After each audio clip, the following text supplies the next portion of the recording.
Okay, so while I'm stopping for a break and I am almost to my dad's, um, but I want to talk about the other daughters my mother birthed that made me sisters with somebody. Let's talk about them. What happened? Okay, so on April 12th, I was Ubering and my dad called twice while I was in trip. And, I declined it and I was telling my passenger, I was like, oh, my dad is calling me. I said, my dad never calls me like this, like back to back. I said, something's up. I said, but if he call again, I'm going to answer just in case it's an emergency. Okay, so we had 10 minutes left in the trip. I think I messaged him, I'm Ubering, but I'll call you right back or something like that. So I let them out, turn off the app, called my dad back, and he just said, Vina, I'm done. Like, I'm not coming back. He was like, I can't take it no more. I just want to call and let you know I was okay. So I was like, oh, Dad, what happened? And he was like, she stabbed my tires with a knife. He was like, all I want to do was go work on the house with my brothers because wherever his other brother was staying was like about to cave in or whatever like that. It wasn't a safe spot. He was like, and we had nowhere to go. He was like, but as soon as I say I want to go down the road to help them, he was like, now she want to go to Franklin. He was like, that started an argument or whatever. And he was like, and I left, and he was like, she came out with a knife. He was like, I saw her stabbing at the tires, but I didn't know if she stabbed the tires. Um, and he said until I got about a mile down the road, and if you know anything about Barn Road, it's a long dirt path to the top road. And he was like, both the tires went flat. He said, so I walked back to the house, got in the big rig. He said, now I left whatever I had on my body. And I was like, okay, me still confused as to what is going on, right? Um, I was like, okay, well, Dad, where are you? He was like, I'm somewhere in Roanoke Rapids. I said, have you got any money? And he was like, I had got somebody to tell her just to get me something to wear, because he had no clothes. He left whatever he had on his body. Um, and this whole thing again is odd to me. Like, I've never seen my dad behave this way. Um, and so I was like, okay, but why don't you just get you a hotel for the night, give chance things to come down? And he was like, no, no, no, no. He was like, I can't use my card. If I use my card, she know where I am. I can't. Like, I can't. And I was like, huh? Like, the shit was just like so surreal for me. So I was like, okay, Dad, I'll get you a room. I'll put it in my name. And I didn't even have the money. I went on Priceline, saw how much it was. I called my daughter, see if she had like $60 on her card. Um, till I can finish Ubering and I pay her back. So she did, and that's how we were able to get his room. I called him, gave him the information, and told him to go relax. I told him to call his brothers. Like, I didn't ask him no more about what had happened. I felt like he'd tell me when he was ready to tell me, and I just told him to call his brothers because maybe talking to a guy would help, right? And I have my icy, this lidocaine patch on. It's gonna help with my muscle, that nerve right now instead of my ice pack. Um, uh, And so I went back to Ubering because my dad said, don't tell her where I am. I was cool with that. Had no issues with that because I just know something was wrong with my dad. You know what I'm saying? Until I found out what it was. You know what I'm saying? I had no issues keeping his location a secret. Um, and so about 2 hours into the drive, she calls. Vivi calls. It's like, you talk to your dad? And I was like, no, why? And she was like, oh, we had a fight or an argument and da da da da. And basically, she told me about she stabbed the tires and like she just, got upset or whatever. He know how she is, bullshit, blame the devil. You know what I'm saying? It ain't the devil all the time, it's you. You know what I'm saying? And that's, and that's basically what I told her. It wasn't the devil, it was you. You know what I'm saying? We could have discussed some shit later. You didn't have to go after him with no knife and whatnot. And so,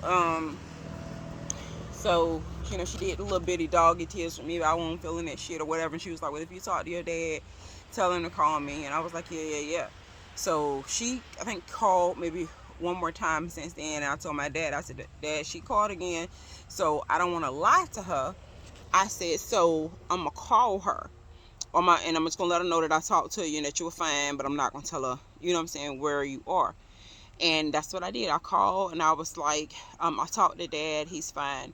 And she was like, well, how did he sound? And I was like, he's fine. And she was like, where he at? And I was like, I don't know. Because I thought just calling, telling her that he was fine would like not keep her up at night worrying, you know what I'm saying? Because at this time, I still don't know what happened. You're full of it, you know what I'm saying? All the information about what took place, right? And so she was like, you know, well, you need to tell him to come home.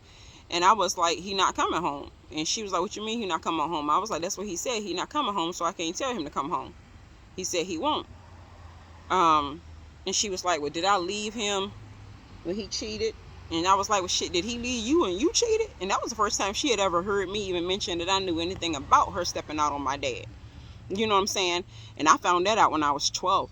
The kids in the neighborhood were picking on me, some of your mama a hoe because she's sleeping with your daddy cousin, Otis. And I went home and told my dad at 12. It was like, the kids picking on me, talking about mama sleeping around with your cousin Otis. And I didn't know who the man was. I just know the name that they told me, right? Because I guess their parents had been talking about the shit and they overheard it, right?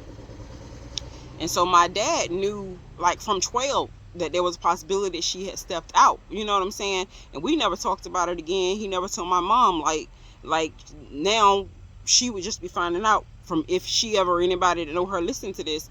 Look at this. That's how I found out about her infidelities. You know, my dad's cousin. And so when she was like, oh, okay. Like, she didn't defend herself or nothing. She was like, oh, okay then. And she hung up. And that was the last time we had talked over the phone, right? And then the next day, she was talking to my daughter, talking about I want her husband, and Tawana and some more. You acting like you want him and all this bullshit. You know what I'm saying? So they ran with that. Like, she's fucking around, you know what I'm saying, with my mama husband, or she fucking around my husband. She want my husband for herself. All this bullshit she was feeding her grandchild, my child, right?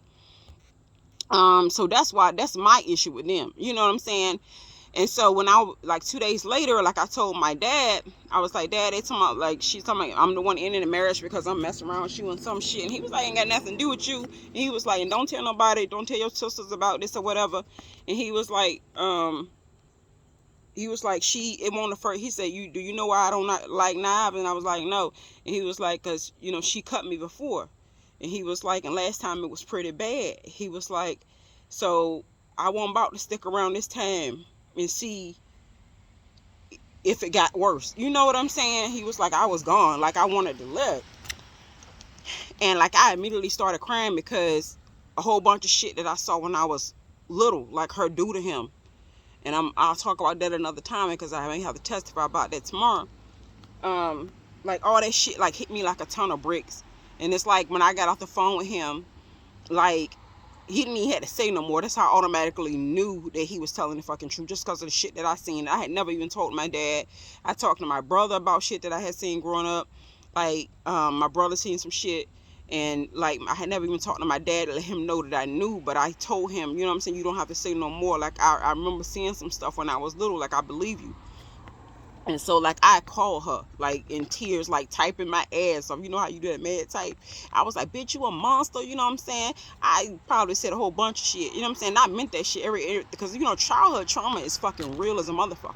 You know what I'm saying? And I had been giving her and tried to suppress a whole bunch of shit.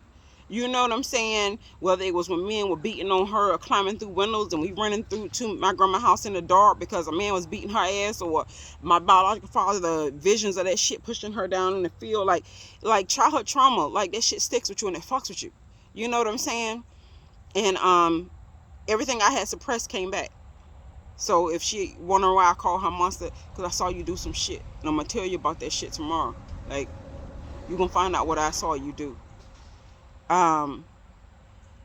And so, because my father did not want to talk to my mother, and because I told my mother that he wasn't coming back, Keisha done felt like it won't up to you to tell her that he wasn't coming back. He should have told her he was coming back. I was like, my dad didn't ask me to tell her shit. I told her he wasn't coming back because she was trying to pressure me into telling him to come home, and I ain't had nothing to do with the shit. And I wasn't about to tell him nothing. You know what I'm saying? And they didn't feel like it was a problem with her putting me in it, but they got a problem with me trying to comfort her by telling her he was okay and not lying to her. Like, there was no respect for that. You know what I'm saying? There was no respect for saying I can't tell him because he said he ain't coming. Like, I didn't get, like, they just fucking flipped the fucking script and then started to tear him down and shit. So I had told them that night he left, like, when they started ragging on him about some shit that happened 10, 20 years ago, but yeah, he been helping taking care of y'all and been good to y'all his fucking life. You know what I'm saying? He was still helping y'all, even to that fucking, up to the time when he left. Like, he was still doing something for y'all. Like, y'all was still able to borrow shit and him helping you out and stuff. So I was like, no, if y'all gonna tear him down, then I guess I ain't gonna never talk to y'all no more. Like, I told her that shit sitting in Tawana, that shit sitting in my driveway with tears in my eyes. I ain't gonna never talk to y'all again. You know what I'm saying? I knew it was the end. You know what I'm saying? Of the family. Like, we were all facing, you know, the reality that this was over. Even Tawana, I remember Tawana saying, like, I'm not ready to face the fact that my parents were going to be divorced and they ain't going to be together again. And I get it. Everybody feeding off fear and everybody get emotions. But you can't tell somebody who's being abused how to handle the abuse. Like, you're not there. You don't know what happened. And I asked them to wait a week. But no, they wanted to bash and tear him down and all that shit. And Keisha, like, she was at the house. My dad was wanting to go get his stuff, but he didn't want to get the police involved. So I was like, still, like, don't go to the house without taking a police officer with you when you go back and get your stuff. So then next week he came out of Detroit, he took a cop with him to go get his stuff. And as soon as he left, he screenshots me a text that Keisha sent him, cussing him out, telling me he a fucking coward. Like, this man been cut and came out there with a knife. He been beat on, the whole fucking marriage been put down, dragged through the fucking mud. You ain't got shit to do with this. You shouldn't even be at this fucking house. Like, the car you driving, he helped by that shit. The insurance that's being paid for you, you own their fucking insurance. You sitting in their fucking house, but you gonna call this man and fucking cuss him out. You know what I'm saying? Or some shit you don't even fucking know. Like, you're supporting the woman who did this shit to him, but you don't want to, you know what I'm saying, have no sympathy for the person that was done to. That's some bullshit. You know what I'm saying? And then she said some shit that happened about something that happened years ago, and I won't go into what she said particularly, but when I go back and tell my biological mother, Vivian, that she said this shit, she was like, oh, she lying on what she's talking about. So did you say this shit or did you not say it? You know what I'm saying? Don't call me a fucking liar, but I came with some screenshots in that damn group text that said, no, I'm not a fucking liar. You know what I'm saying? And so that's my issue with Tawanda. You know what I'm saying? Either she's going to tear somebody down that's been hurt, but she'll stand beside the person that hurt them. Mother or not, right is right, wrong is wrong, right? And I can forgive for what she did and move on as far as what she did to him. But not taking responsibility for her failed marriage and putting me, trying to, you know what I'm saying, throw me in the shit and letting people degrade me when you know I was not messing around with your damn husband. Like, and I don't understand people like, what you gonna, you know what I'm saying? What about you and your mother? Shit, what about us? What about us? What kind of conversation do you have with a woman that said you slept with her husband? Ain't shit I want to sit down and talk with you about. What conversation do you have with a woman who told your child that her mother was having an affair with her grandfather? What you want me to fucking say? I watched this bitch put me in managing a house over the years and putting all my money and shit in it, go to court and say she don't deserve shit. I watched her fucking lie in court, you know, defend her other kids, but I was expendable. So to me, it's like, fuck it.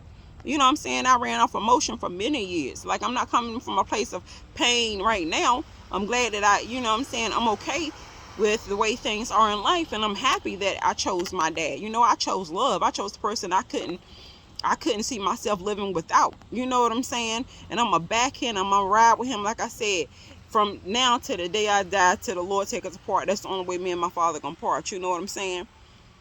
Our life is better now without any of them, you know, really. But my father he never planned on losing his grandkids. You know what I'm saying? We'll talk about that in another video too. But I just want to tell you the problem that I had with mainly Keisha and Tawanda. And then they turned on my fucking daughter.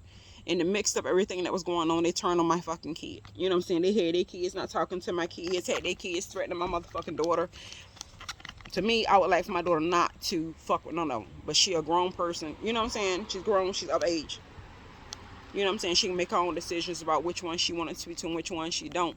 But like I told her, be wary of them. Like, you know, they'll fucking turn on you. You know you're expendable. You know that everything you say, they will come back and use that shit against you.